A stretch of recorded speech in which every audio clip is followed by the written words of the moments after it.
Vous avez souvent eu des mortalités brusques dans votre ferme, donc vous n'avez pas toujours compris quelle était la source ou alors la cause, ou alors quelles étaient les causes de cette différente mortalité.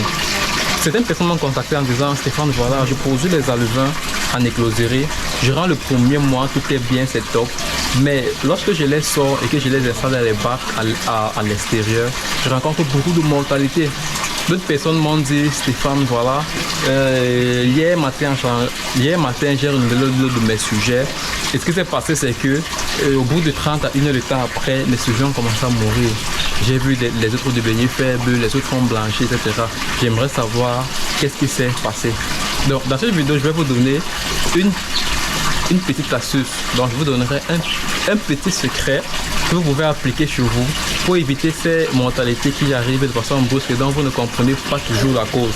Donc ceci considérera une des causes généralement qui génère ces différentes mortalités là. Donc ceci, ce n'est pas ça ne constitue pas le 100% de cause, mais c'est une partie des causes en fait.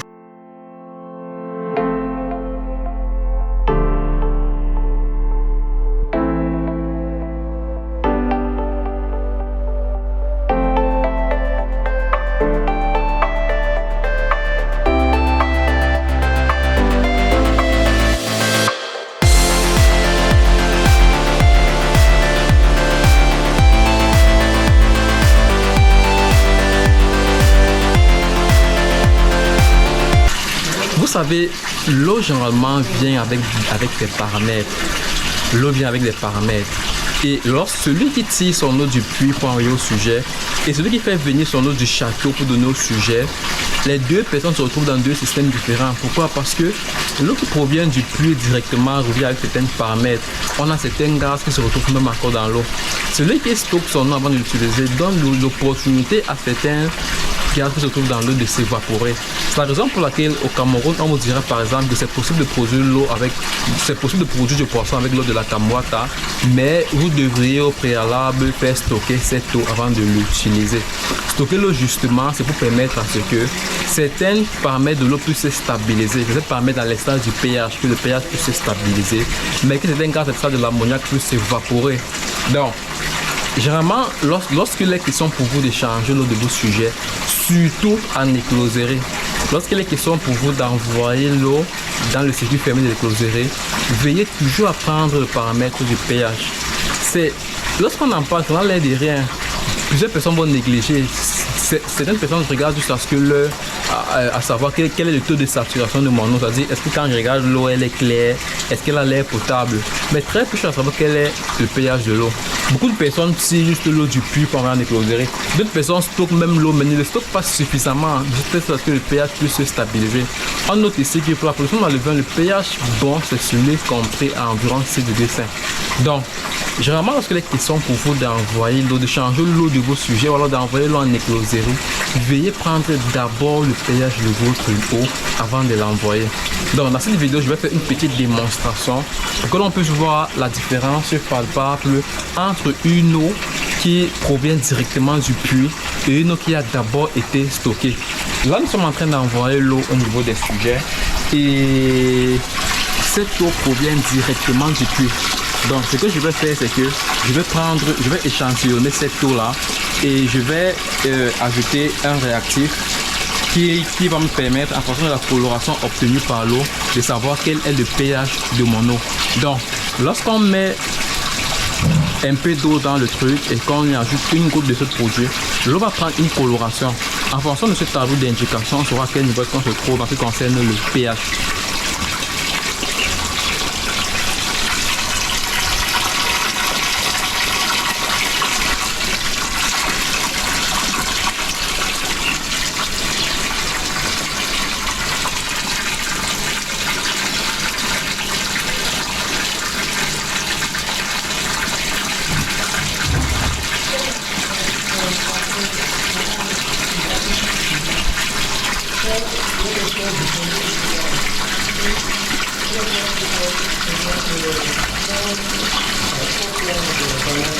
Voilà. Là, c'est l'eau qui sort du puits. Donc, En fonction de la coloration du truc, on peut savoir. Donc, on va voir que pour être à 7, voici la coloration. Bon, ici on voit que nous sommes légèrement en dessous de 7. Légèrement en dessous. C'est déjà une bonne chose, surtout pour moi. Ça montre que mon puits est de bonne qualité. Ça montre que l'eau qui sort directement du puits a un pH plus ou moins acceptable. Même s'il faut toujours le stocker avant de l'utiliser pour que l'ammoniac puisse s'évaporer. Maintenant, je vais échantillonner aussi une eau que j'ai stockée d'abord au préalable pour qu'on puisse voir aussi, est-ce qu'il y a une différence, est-ce qu'il y a eu un changement.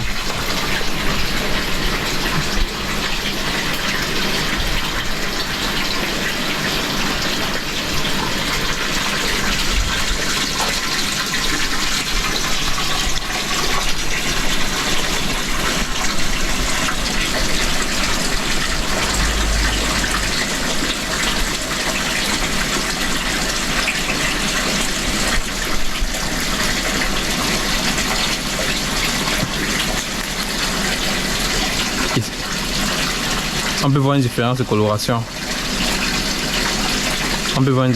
coloration. Je crois qu'on voit la différence de coloration. On peut comprendre donc que l'eau qui sort du puits directement est plus acide que l'eau qui se stocke, que l'eau qui est d'abord stockée avant utilisation. Donc, ça revient donc à ce que je disais tantôt justement. Cette eau, je l'ai prise dans le bac de stockage d'eau. C'est le bac dans lequel on stocke l'eau avant de l'envoyer en écloserie. Donc, ça revient donc à ce que je disais justement que lorsqu'il est question pour vous d'envoyer l'eau au niveau de vos laves, il est toujours bon de prendre les paramètres de l'eau avant. C'est vrai, l'eau du puits est peut-être bon actuellement, mais c'est parce qu'on n'a pas eu de pluie ces jours-ci. Donc, s'il avait plu, l'eau ne serait pas à ce niveau donné là. Bon, maintenant, nous on a des fois où, lorsqu'on cherchait à changer l'eau en écloserie, l'eau qui provenait du puits était hyper acide. Même en le stockant sur 2-3 jours, ça était toujours acide. Maintenant, à ce niveau, il y a des façons de faire pour jongler.